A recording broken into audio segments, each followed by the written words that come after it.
Ito yung latest drum magazine natin na pressure spring. So, itatry natin dito sa Bohan MK4 natin. So, sobrang ganda niya guys. Oh. So, try natin ng full auto.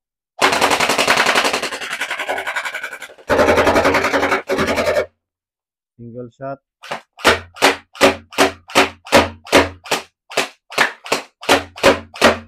So, ayan, nakita nyo naman, di ba? Ang solid ng ano niya, ng labas ng bala. So, eto, 416 gel balls. Tapos, dito nilalagay ng bala yan. And then, up to 2,000 rounds. So, gano'ng karami 2,000 rounds? Ganyan lang naman kadami. Yan yung 1.5 na bote. Tapos, meron din tayong long mag. Yan. Pressure spring. Ito naman yung long mag natin. So, ang ganda rin, no? Bagay na bagay dito sa MK4. So, test fire natin, single shot.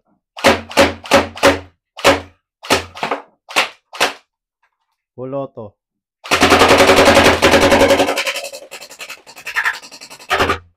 So, ayan guys, napaka-solid. So, mas maganda yung labas ng bala. Tsaka mas marami siyang laman. Up to 450 rounds.